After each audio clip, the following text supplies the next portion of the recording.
next one is in your face, which means an aggressive and a bold confrontation. For example, the senior used to make fun of the junior. One day junior gave the senior in his face. That is, gave an aggressive and a bold confrontation, right? Next idiom is keep an eye on him, which means you should carefully watch him. Now you would have come across this idiom in your life, that keep an eye on something. That is, watch the person carefully. That is, supervise him. Supervise what he's doing. Keep an eye on his actions, right? For example, Rama told Sudha to keep an eye on the new tenant because he looked suspicious. So that means to watch him carefully, right? To keep an eye on him is basically used for suspicious persons or suspicious things or articles. So one has to be cautious, correct? Now next one is lend me your ear. So lend me your ear, which means to politely ask for someone's full attention. We generally say this, right? Can you lend me your ear for a minute? That means, can you listen to me for 1 minute? That means to politely ask someone full attention. That is, can you listen to me? Can you just give me a minute of yours? I want to tell you something. So that means lend me your ear. Okay? Now next one is last but not the least, which means it is an introduction phase for the people to know that the last person mentioned is no less important than those introduced before him or her. Now this phrase is basically used in some speech or in Thanksgiving session. Generally people use it while giving thanks and acknowledging the or appreciating the efforts of other people, or acknowledging or appreciating the efforts of the people who brought that person to that level. And then in this speech they use the phrase last but not the least, I would like to thank so and so person, or last but not the least, I would like to thank my spouse for being there always, right? For example, if an actor is receiving a Best Actors Award, he gives a speech, right? He thanks the production houses, he thanks the director, producer, his co-stars, and then he says, last but not the least, I would like to thank my spouse who was with me, my family who was with me, who supported me day and night, right? So this phase is to know that the last person mentioned is no less important than those introduced before him or her. Now the next one is never bite the hand that feeds you. Now this means don't hurt anyone who helps you, right? So never bite the hand that feeds you. So don't hurt or ditch the person who helps you, who trusted in you, and who supported you, right? For example, Sonia cheated Ram, who helped him to make her assignments.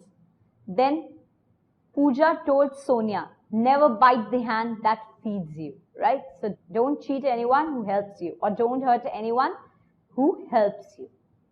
Okay? Next one is out of the blue.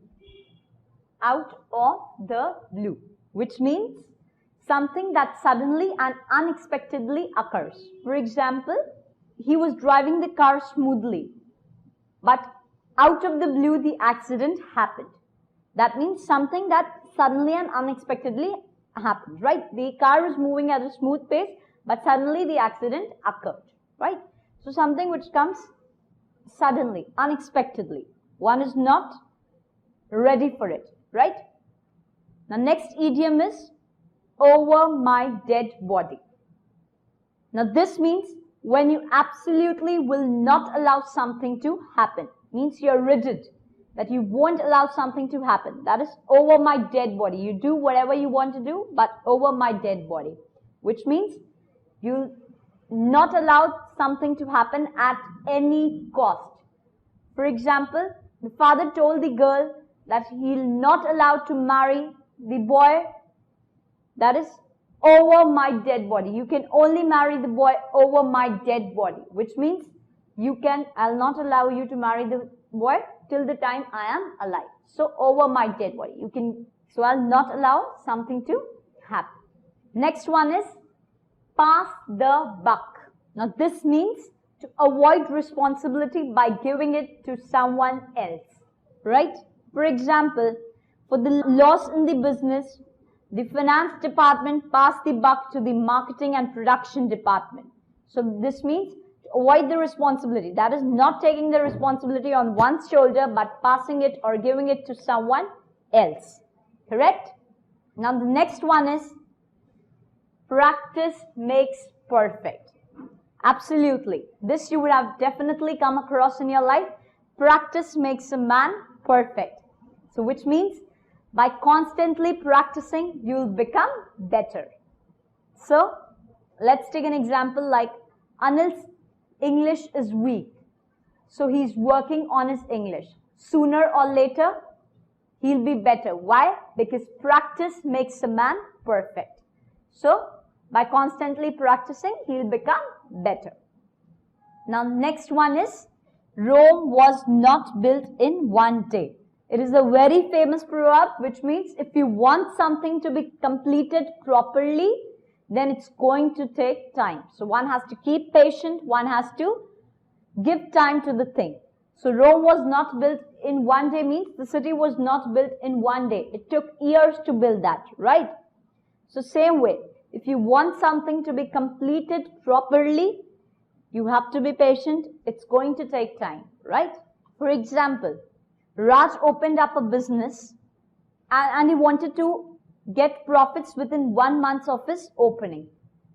But he failed to understand that Rome was not built in one day. That is, if you want the business to run smoothly, to reach its zenith, you have to give time to the business to flourish, to expand, right?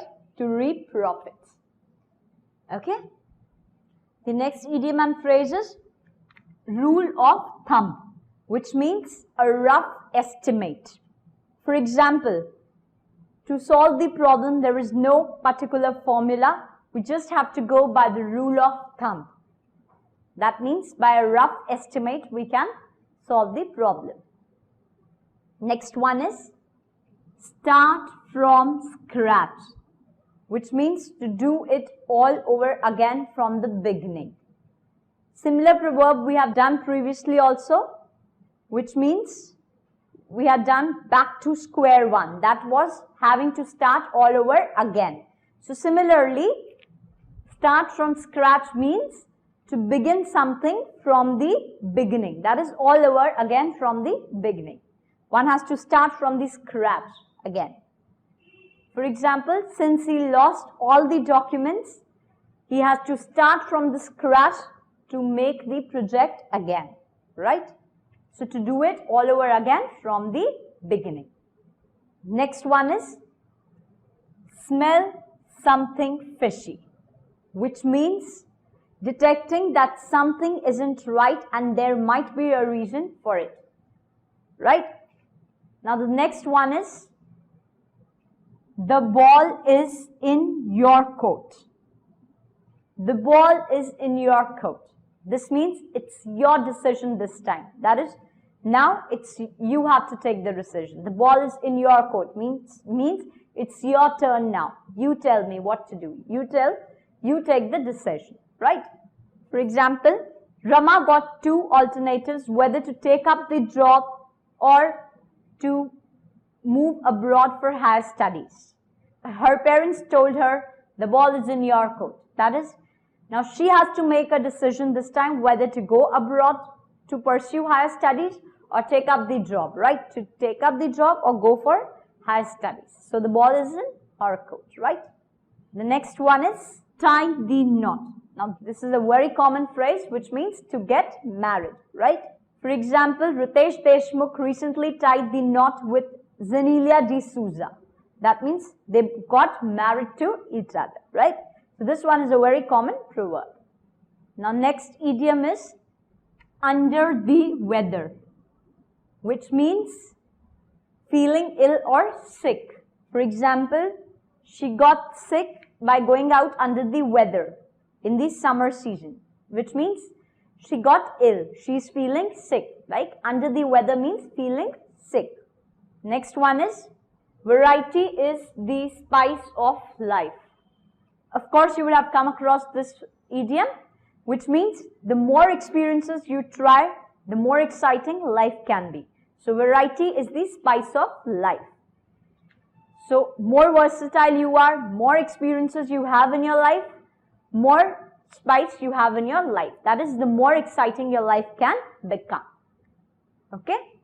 Next one is, you can't judge a book by its cover.